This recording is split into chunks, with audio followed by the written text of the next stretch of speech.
but they tweaked again. Really? But it's okay. Okay, it's now 5:01. I'm going to speak slowly to give Miss May a chance to get in the door. I know she's on the way. Calling the meeting for the Trousdale County Industrial Development Board. First, we'll have our call to order and roll calls. So, Mr. Herman, Secretary, will be making those notes now. I'm going to ask that we stand and pledge allegiance before we begin our meeting. And since we have the absence of the flag, let's do it to the picture of the bald eagle. Mr. Moore, can you lead us? I pledge allegiance to the flag of the United States of America and to the republic for which it stands, one nation, under God, indivisible, with liberty and justice for all. Thank you.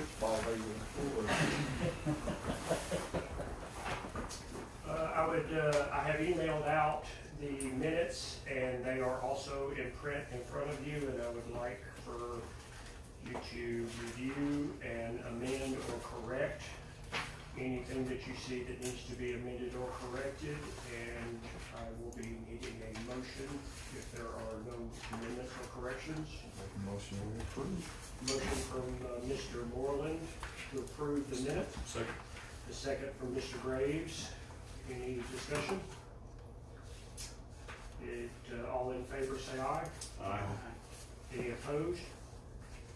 It so passes. Minutes are approved as stated. The treasurer's report should have been with it too. Oh, okay. It's on Thank the you. back. Thank you. I did not realize that was there. Treasurer's report, that would also be approved in that motion. The treasurer's report was given in detail at the last meeting, correctly. There have been no transactions. There's only Been been no transactions, no one change. this month, and it's just I'm going to read it just for the record. The treasurer's report as of September 15th of 2020, beginning balance of $153,221.50. There was one check of $40 for the Tennessee Department of Revenue that's required for the annual report for the Industrial Development Board, giving us an ending balance of $153,181.53. 50 cents. You said that all wrong. Miss May is due any moment. But I would like for, it's in your package, is the final draft of the application for development assistance as designed by Miss May. And we pretty well discussed this at the last meeting, but I think we need a formal adoption of this document as is, unless anyone has any comments or questions or changes.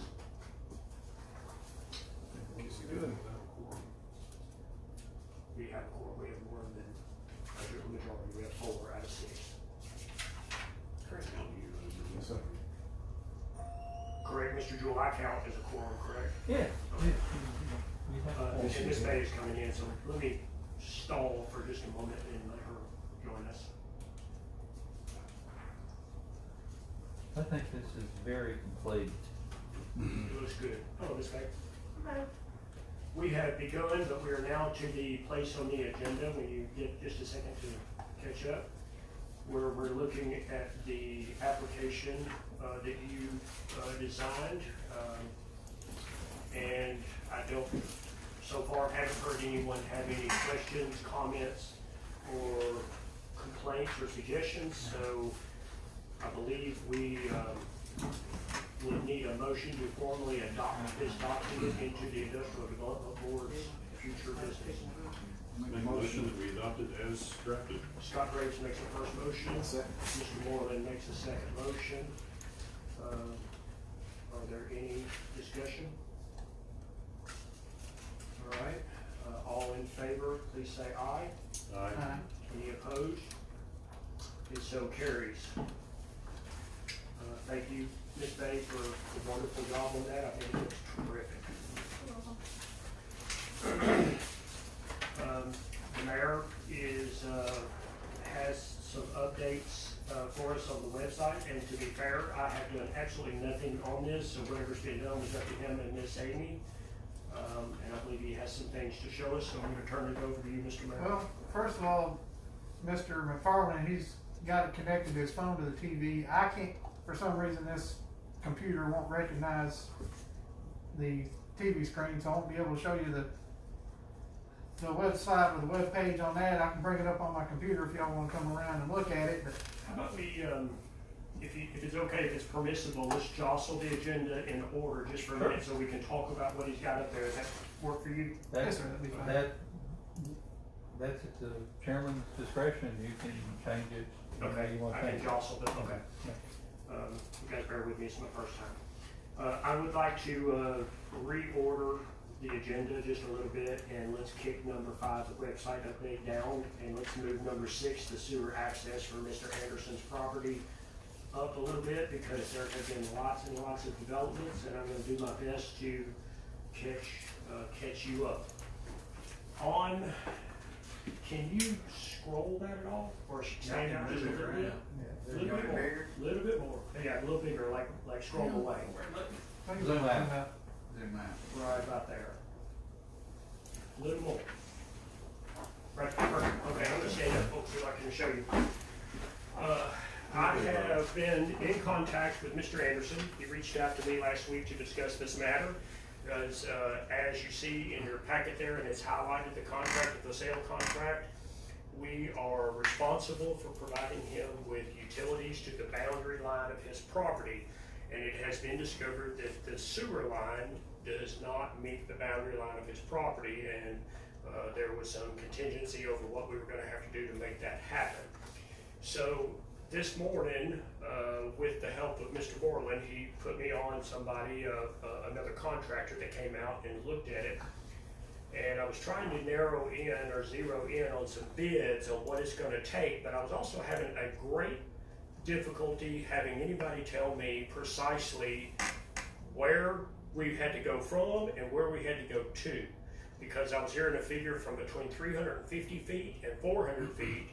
And I've had prices from $40 a foot, including materials and digging, to $62 a foot in digging. So it's a big swing there. Plus, there was a creek, and you had to cross the creek. And can you cross under the creek, or can you cross over the creek, and which is more expensive and which is permissible? So it was a bit of a quagmire because nobody really knew who was responsible, and I had to call a lot of people, and I had to worry for Mr. McFarland and that today, but I think I finally got to it. So upon being at the site this morning early, I met with Mr. Beasley, the contractor on this property.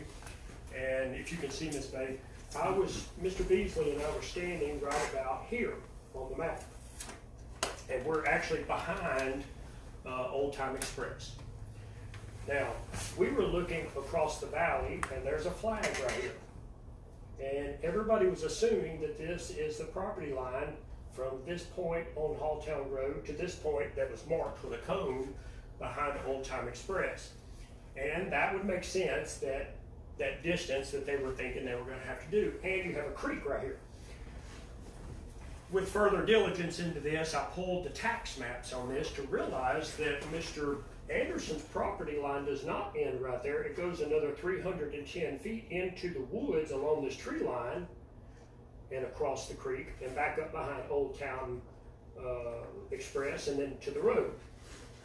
So that got me to calling, and I called Mr. Carmen, the Carmen Survey, and Mr. Carmen was able to confirm that the map that I was looking at, because tax maps can be somewhat incorrect, he confirmed, he looked at the plat because he did the survey, his company did the survey, that is correct.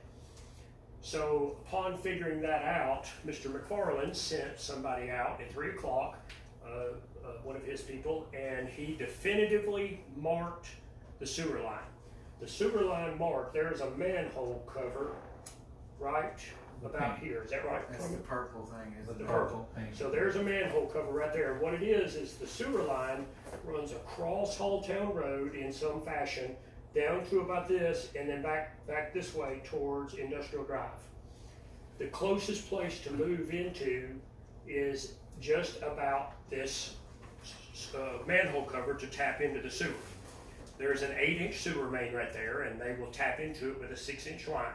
Now, the sewer tap fees have already been paid by a grant that was through Tennessee Central to help Mr. Anderson get his sewer and water taps. The water tap is already provided, we're all good. So the water department has already been paid for the sewer tap.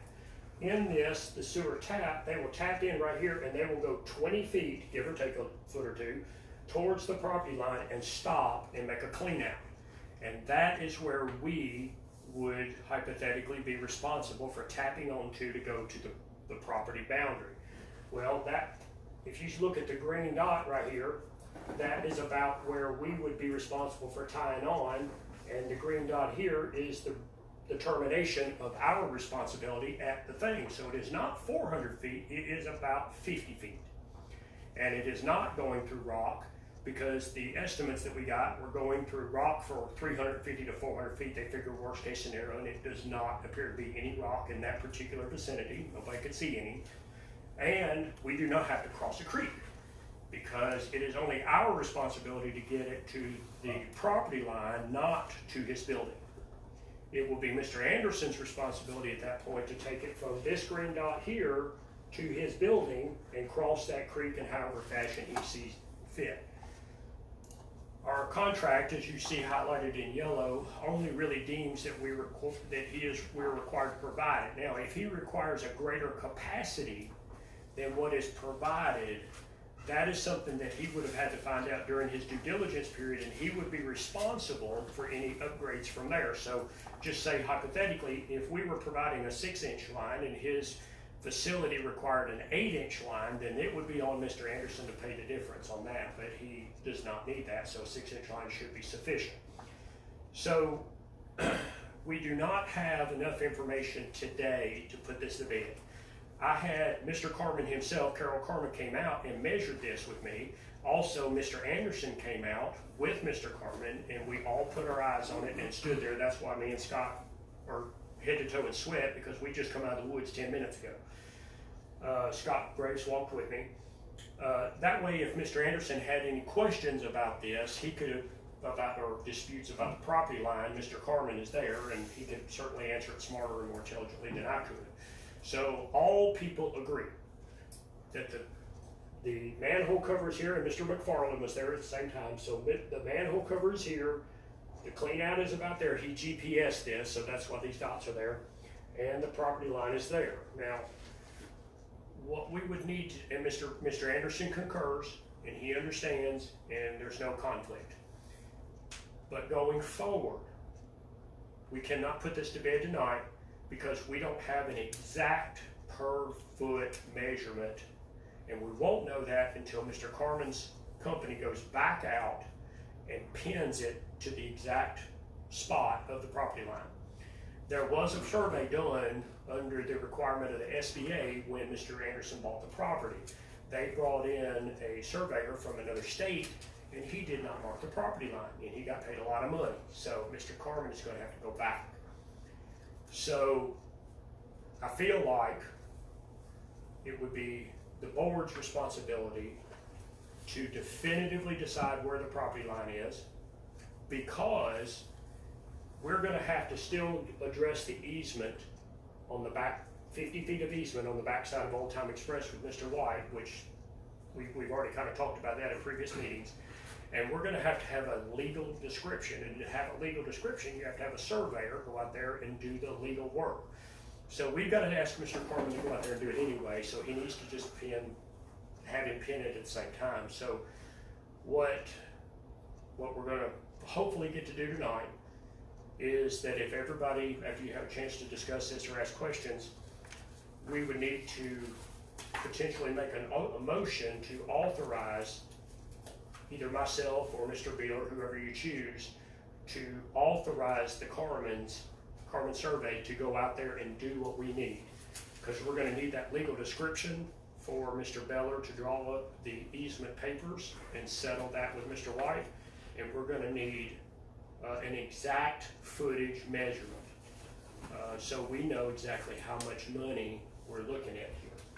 But based on the rough estimates that I got today, we're looking at about $40 a foot. So if it's roughly 50 feet, we're at about $2,000 plus survey plus legal. So it's gotten considerably different. Mr. Graves? And the fee for carbon surveying to do that? We don't know yet. He did give us a minimum. The minimum was $350. He did not expect it to go over the minimum, so I'm gonna say if we err on the side of caution, between $350 and $500 should encompass that. We will then also have the agreement with Mr. White on the easement fee. We would also then have Mr. Beller's fees for drawing this easement up, and then we would have the fees for laying the line. But I think in my head, we're still gonna end up around $5,000 for the whole shooting match, as opposed to the earlier figures we were hearing. To speed things up, it sounds like this is considerably less than what we were thinking.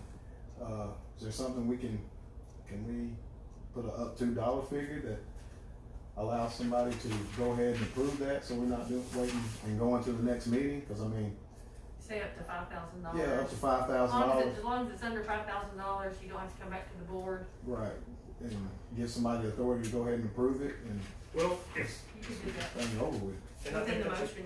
and I think that's a good idea. And I told Mr. Anderson, he saw how hard, I've been on this since 7:30 this morning. And I've been in that field off and on all day long. So he sees that we're trying to solve this problem. I told him, I said, we have no desire to slow you down. You've got a business to run and we're here to help you. So he's good with that, but I like where you're going with that. But now we did already authorize Chairman Beeler to handle the easement up to $1,500 and also to take care of the legal fees for said easement. Right. So if you want to do that, I would probably say you might want to present potentially a motion that encompassed the line and the survey.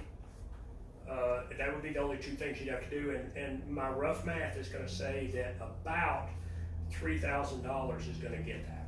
Okay. Let's back up. Now, once I mean, again, if everybody's okay with that, I mean, that's where I put it out there. See, your thoughts. if you want to err on the side of caution and make it a little higher figure, that's up to you. Just make sure it encompasses that. But I don't see it getting much more. Yeah, I would like to make a motion that we nominate Mr. Beeman to handle the line, the survey, and Making some kind of mark. Before I don't know Will what Mark his, be back? we don't know. So Mark's out Mark's of gone. town. He's out of town. For several weeks. for several weeks. Yeah, so I'm happy to 2 handle weeks that at if you So- choose, if you want. 2 weeks. Yeah, Just make it for the chair or vice chair, yeah. then that way whoever's responsibility is to do it. Yeah, Right. okay. That's what I'm saying. So please repeat your motion. I would like y'all like to make a motion that the chair or vice chair handle the survey, handle the easement, and approving the line up to $5,000. Okay, Mr. Moreland makes the motion. Do I have a second? And the legal fees. And the legal fees, I'm sorry. The legal fees were already kind of encompassed in that last motion, last meeting, I believe. Right. I think we're good on that, but still, I don't think it's a big amount. Right. I'll second. Ms. Bay seconds. Do we have any discussion? Mr. Jewell? Could it be that, whoever is doing his line takes it all the way into the manhole and we reimburse him for the 50 feet instead of having to go through hiring a separate contractor to do that 50 feet? My knowledge of what I found out today is that would be the preferred method, because one guy with one machine cuts it all the way Right. out. And Mr. Beasley, I spoke with him multiple times today, and I think that is the right path to go. The figure that I got was $40 a foot. Now, that was a figure based on cutting through rock. So it's possible now That that would we be the have, most.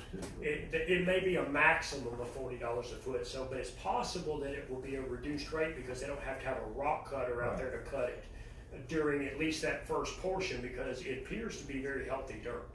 Yeah. So yes, I think that would be the preferred method for Mr. Anderson and us. So either way, you could do that with this motion. Right, I think so. Okay. And I think the way that that would go is that now that this is all coming to pass and we have more information, and Mr. Anderson was standing there, he can get a more accurate figure and then maybe peel off that, what that figure is, a feet. And we could negotiate that. Tommy, does that sound reasonable to you as far as the amount?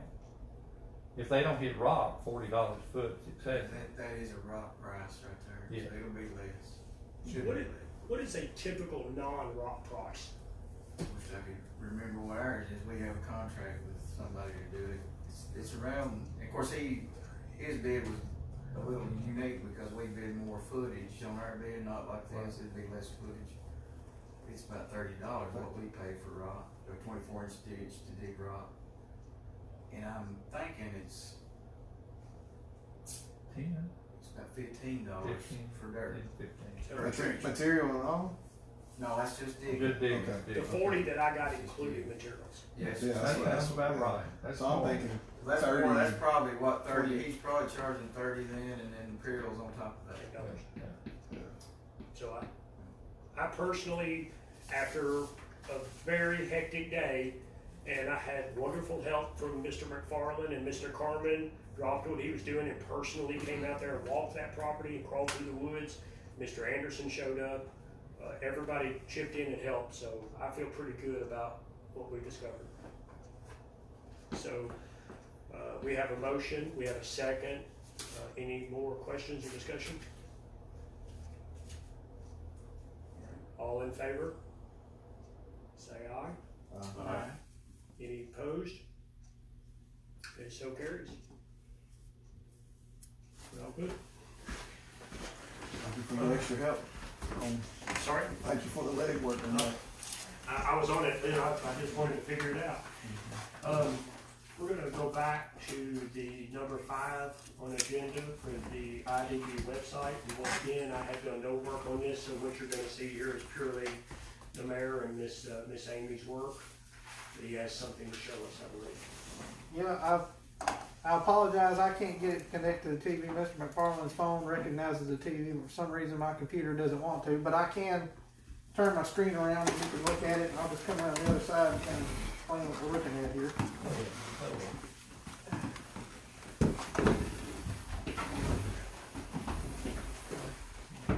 And you see, and this is not exactly gone live yet, so this is kind of an initial look at it. It's got the header here for Industrial Development Board. We've got a brief description of what the board is. And then it talks about the industrial park. We do have a picture here of the industrial park itself. And I have a link to our, for more information, I have a link to our economic development page we've already got online. I have a mention of the board membership.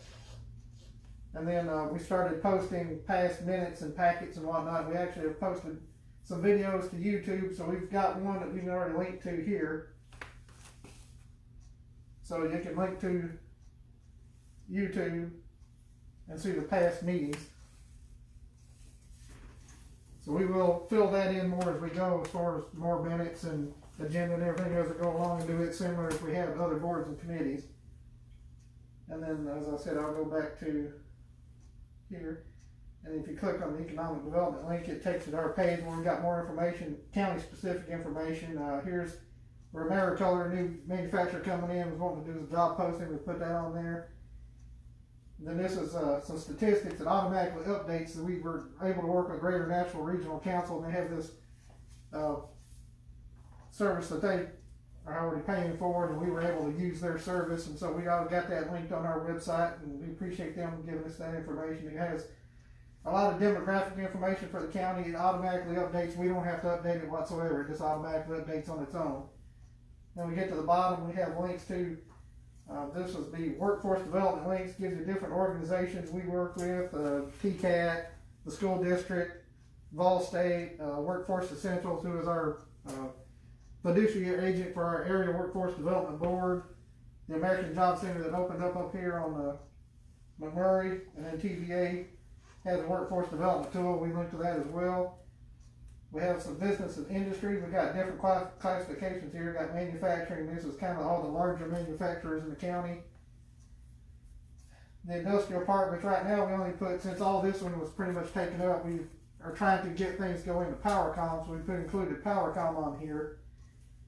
And then also other economic development partners that we work with, Tennessee Central, Greater National Regional Council, Middle Tennessee Industrial Development Association, Tennessee Department of Economic Community Development, and TVA Economic Development. So these are the major players as far as economic development goes in the state. So we put that information on there, and of course we'll update it as we go on. Other things come up, we'll try to keep it up to date. And so that will cover our economic development effort. We're also currently working on doing a marketing video for economic development. That's the gentleman with the camera that was at the Chamber of Commerce meeting today. He's actually there filming for that. So we hope to have it done by now, but COVID-19 has put us behind by a few months. So once we get that done, we'll put that on the website as well. And there's going to be different segments, so the school can use their segment. Any industry that has part of that segment, Tennessee Central is going to get a segment that shows their property and kind of talks about them, and that'll go on this site as well. So hopefully we'll cover most of the bases right off the bat, and if we need to update it, we can. But that's kind of how it is set up right now, and I can answer any questions on it if anybody's got any.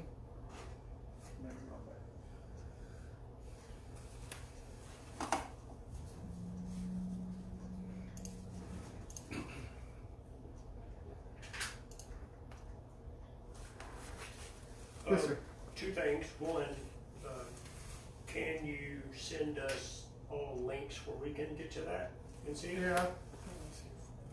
And then the other thing is do you have other ideas for that, or do we need to start kind of brainstorming about other things we would like to see, or are you not done yet, or what do you think? We kind of got it up right now. I've tried to look at what other industrial development boards do, and most of them, quite frankly, they have a page on the city, and they don't really have a whole lot of information, so we're trying to fill it in with as much as we can.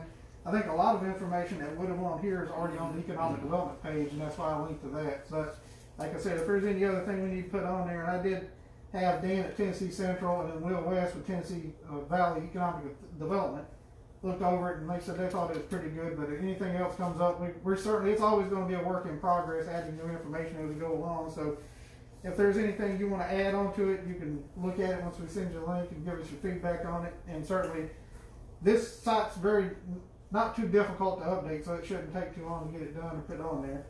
And as I said, we're going to fill out more of the past meetings and everything as we go along and get those posted.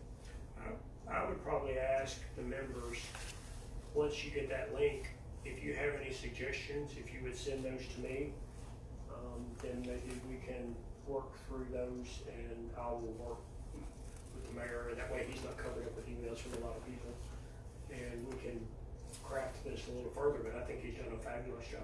Okay. And also, since you've approved this today, we can put that on there as well as a form section, and also once you have a pilot in place, we can put those documents and everything on there as well. And we can make it to where it's a fillable PDF, so they can just download it, go ahead and fill it out. That's awesome. And then we have a submit button, so they can hit submit and send it to whoever you want to designate as the recipient. I think under prior agreement, I think it would be Tennessee Central might be who it goes to, at least to serve as to the recipient, and then they can forward it on to the board. Or if you want to have it go to the chairman or whoever, the board can tell us who they want to get it sent to. And Currently, right set now, that it up. reads that it's the chairman with Mark's information on it. Currently is how we have it. Okay. But I think we have freedom within the way that we can update that easily. So.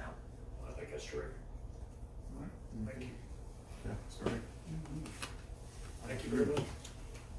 So if any members have a chance to look at that a little closer, and I have not had a chance to look at it at all, then if you have any suggestions or criticisms or ideas, then please send them to me, and we'll talk more about it. Maybe we can craft it into a little bit more. But I think it looks really good.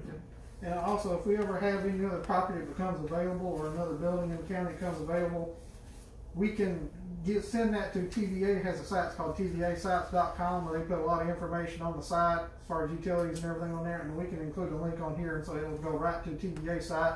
So we don't have to create one of those from the get-go. We'll just use TVA's and then just link to their information on there.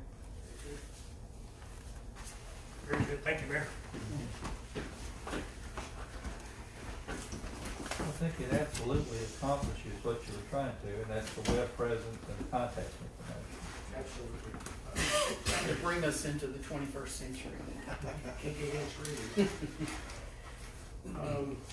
Okay, now we're down to number 7, other business or public comments. Would anybody like to say anything? Where are we with retail strategies?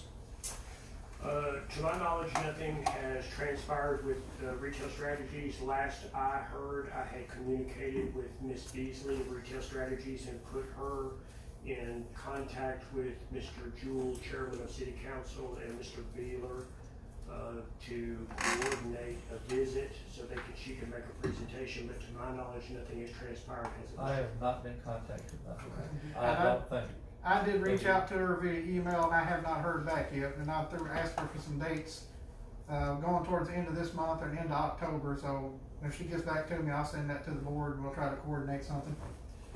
Well, the reason I ask is the mayor had brought up that we probably need to seek legal counsel on whether, for sure, whether or not we can proceed down this road. And if we haven't done that, I suggest that we do that. We formally ask whoever we're going to ask to look at this matter for us and make sure that we're not doing something that we're not allowed to do. So far as I know, Mr. Beeler, who is absent tonight, has made no steps in that direction. Should the board decide to follow up on that, if you would like to make a motion to effect, then we will contact Mr. Beller, the city attorney, and put that in motion, given that Mr. Beeler has not. Sure. Oh, no, I was just trying to count the membership, make sure I'm just putting emails in together. And I guess I would like to put that into a formal motion that we do seek Mr. Beller's legal advice and just make sure that this is a path that we can proceed on before we really go much further I down the road think with it. Mr. Beeler was gonna reach out to CCAS, wasn't he, Mayor? Wasn't that part of the discussion? That he was gonna check with CCAS or their attorney? I don't remember directly. There's been several issues. I've been talking to Mr. Beller, and I don't remember. Is this anything we've had contact with Mr. Beller about? I've spoken to him face to face. It's not really been emails and Right. letting him know. But the Industrial Development Board is kind of under the law, a separate municipality. So if they're going to retain an attorney, they are going to need to retain an attorney. Right. I mean, they can speak to the county attorney, and in the past, he's billed us and we billed them. But I would strongly suggest that they look at hiring their own counsel. Which whether could that- be him. Well, it could be Mr. Beller if Yeah. that's what they want to do. But I'm it just would saying have to be Mr. Beller. they would need to do that, and I would also strongly suggest that the board looks at putting together a budget as you go forward, because you haven't done anything, spent any money in the past. If we start spending money, then the comptroller's office is going to want accounting of it, and there'll probably need to be an audit done too. So we'll need to put together a budget. Which doesn't have to be terribly complicated. No, actually, it'll probably just be really one line item for expenditures, and it'll pretty much be contracted services, and that's about it. But you still got to have it filled out for the other stuff. So would you like to amend your budget, your motion to encompass forming a budget? Yes. I would like to make a motion that we seek Mr. Beller's counsel or whoever we choose and get a budget for what that might cost to represent us on that matter. I have a motion. Do I hear a second? I'll second. Ms. Bay seconds. Any further discussion or questions? I would like to see us create a budget that does not necessarily have to do with this project, though, or just, so we're aware with where we're going in the future. Okay. Not necessarily in this motion, but I would like to see us actually have a collective set of opinions going into this budget, this education. Create a budget. legal? That's the question. Can CTAS, can the industrial board contact CTAS to get an opinion from their attorneys? You can, and I've reached out to them before. When you get into IDBs, they're kind of, I don't want to say hands off, they don't really get too involved in IDBs just given their nature. A lot of what you're going to find for IDBs where they're mostly dealing with pilots or tests or anything like that, they're hiring counsel that's usually, quite frankly, out of Nashville, because they're the only ones that deal, there's only 2 or 3 in the state that deal with that. Yeah. But for some of these other matters that are not pilots or tests, and it's just basically, does it look like under the statutes we can do this? Now, I will say, in my opinion, the statutes are written very liberally, and it actually says in there that they're to be construed liberally, just as long as the board says that what they're doing is to meet their requirements under the statute. So I think you can do it, but I'm not the board's attorney. I'm not going to place myself in a position, looks like I'm giving them legal advice, Sure. because I'm not. That's why I suggest they contact other counsel. I could see it going one of 2 ways if it's retaining retail strategies. Either the board does it and pays retail strategies however they decide they want to do it, or the board can make a donation to the county, and the county can use those funds to retain retail strategies.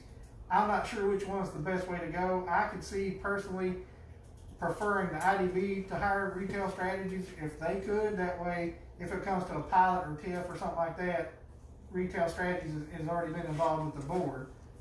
So that might facilitate that a little bit better, but that's why I would ask for legal counsel, just to get an actual legal counsel opinion on that, whether that's, which direction was the best way to go.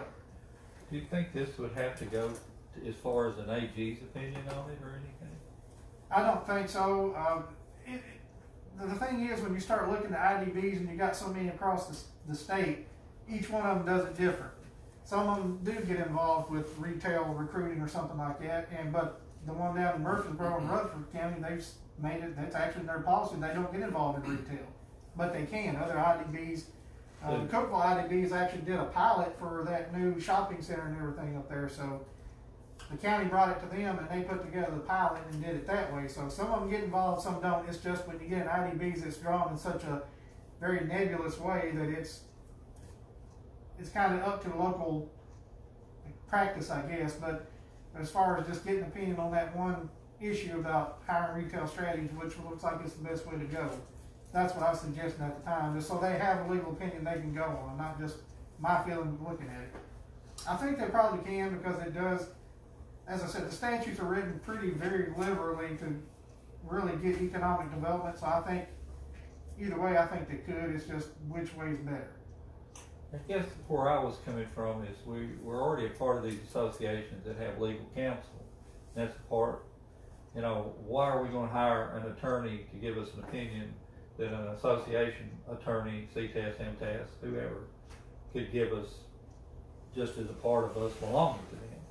Do you think that would suffice, or? So far, they've been reluctant to give me an opinion. Okay, that I understand. But that was where I was coming from with my question. Well, I think it would be wise for us to go forth carefully and correctly, so we do it the right way and not haphazardly. Oh, yeah. So I don't disagree. I don't know if it's proper etiquette for me to say this, but I believe what I would suggest, or at least submit for your consideration, is that if you vote for this motion, first thing we need to do is consult with Mr. Beeler, because he may have already made efforts in this direction, and I would not want to overstep or run over what he's trying to do. So I would first consult with him, and then with his guidance, decide to go further. Is probably what I would submit. But we have a question? How's that motion written? So far, we're gonna seek legal advice from Mr. Beller or other counsel to see if we can go forward with the retail strategies effort, and to include some sort of budget. I'll have to reword it, but that's kind of where I am. Okay. Do we have a first, do we have a second? Ms. Bay, second. Mm-hmm. Any more questions, some discussions? Mr. Moreland? All in favor, say aye. Aye. Any opposed? It so carries. I believe unless there's any other business or other public comments that we have failed to address, Ms. May? Do we need the maximum limit placed within the motion or a second motion made for the first motion that we made? Did on that industrial development for the Anderson property, did we place that within, did we place that figure, that price figure? I think it was Okay, thank you. And the $5,000, correct me if I'm wrong, was for the survey definition, the legal easement, legal definition, and the line installation up to the property line. Correct. That's what I have on my record. Okay. Yes. Because there was already a motion from the last meeting that covered the potential easement and the legal fees of the easement.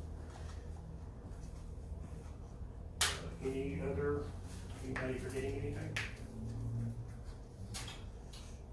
Motion to adjourn. We have a motion to adjourn. We have a second from Mr. Moreland.